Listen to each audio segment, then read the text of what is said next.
যদি তুমি রুখে দাঁড়াও তবে তুমি বাংলাদেশ। ইয়েস, আমি বিশ্বাস করি। বিএনপির ভারপ্রাপ্ত চেয়ারম্যান তারেক রহমানের দেশে ফেরার প্রস্তুতি পুরোদমে চলছে। দেশে এসে কোথায় উঠবেন এবং কোথায় অফিস করবেন তাও প্রায় চূড়ান্ত। তার ফেরা নিয়ে দলীয়ভাবে বিএনপি সব ধরনের প্রস্তুতি নিচ্ছে।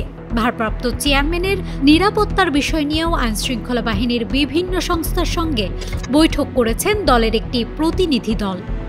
যদিও কৌশলগত কারণে তারেক রহমানের ফেরার সুনির্দিষ্ট দিন তারিখ প্রকাশ করা হচ্ছে না। তারেক রহমান নিজেও এখন পর্যন্ত দিন তারিখ সম্পর্কে কোনো সবুজ সংকেত দেননি। রাজনৈতিক পর্যবেক্ষকরা বলছেন, দেশের সর্বশেষ রাজনৈতিক পরিস্থিতি বিবেচনা করে তিনি হয়তো চূড়ান্ত সিদ্ধান্ত নেবেন। একাধিক সূত্র অবশ্য ইঙ্গিত দিচ্ছে যে বিজয় দিবস সামনে রেখেই তিনি দেশে ফেরার প্রস্তুতি চূড়ান্ত করতে পারেন।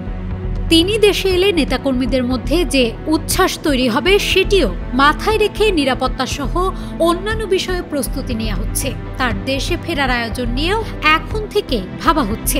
যদিও ওই দিন বড় সমাগম করা হবে কিনা তা তারেক রহমানের সিদ্ধান্তের উপর নির্ভর করছে। নাম প্রকাশে অনিচ্ছুক বিএনপির দুজন শীর্ষ নেতা জনতার চোখকে বলেন, ডিসেম্বরের প্রথম সপ্তাহে নির্বাচনের তফসিল ঘোষণা হওয়ার কথা রয়েছে।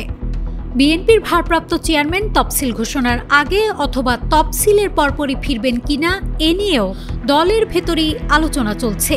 বিএনপির স্থায়ী কমিটির সদস্য ডক্টর খন্দকার মোশাররফ হোসেন জনতার চোখকে বলেন, দলের ভারপ্রাপ্ত চেয়ারম্যান তারেক রহমানই জানেন তিনি কবে দেশে ফিরবেন।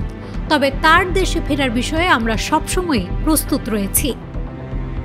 এদিকে দেশে ফিরে তারেক রহমান গুলশান 2 এভিনিউ রোডের 196 নম্বর বাড়িতে উঠবেন বলে বিএনপির একটি নির্ভরযোগ্য সূত্র জানিয়েছে।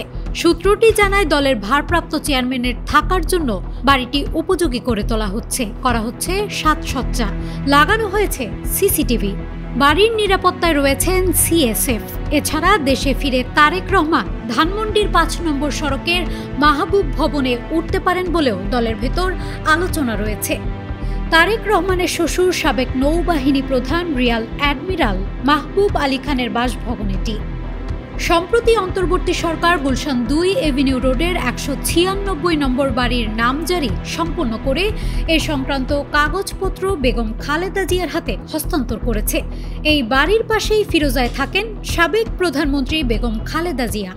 গুলশানের 196 নম্বর বাড়িটি ব্রিটিশ আমেরিকান টোবাকো বাংলাদেশের কাছে ভাড়া দেয়া হয়েছিল। 1981 সালে সাবেক প্রেসিডেন্ট জিয়াউর রহমানের শাহাদাতের পর তৎকালীন সরকার তার স্ত্রী বেগম খালেদা জিয়াকে এই বাড়িটি বরাদ্দ দেন। দেশে ফিরে তারেক রহমান এই বাড়িতে থাকতে পারেন বলে সংশ্লিষ্ট সূত্র জানিয়েছে। চেয়ারপারসনের গুলশান রাজনৈতিক কার্যালয়ে তারেক রহমান অফিস করবেন বলে বিএনপির সংশ্লিষ্ট একটি সূত্র জানিয়েছে। তার বসার উপযোগী করেই কক্ষটি সাজানো হচ্ছে, ধোয়া মোছাও করা হচ্ছে।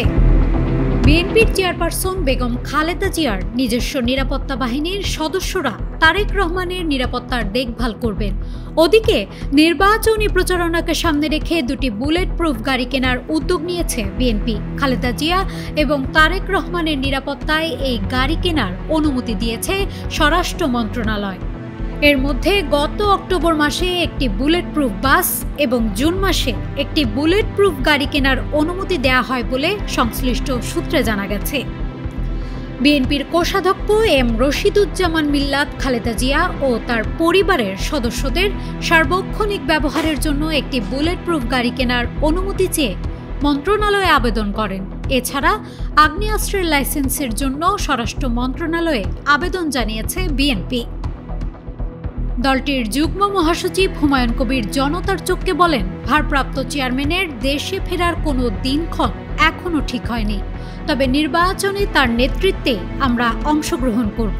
সুতরাং শিগগিরই তিনি দেশে ফিরছেন এটা ধরে নিতে পারেন, আর তার নিরাপত্তা দেওয়ার দায়িত্ব রাষ্ট্রকে নিতে হবে।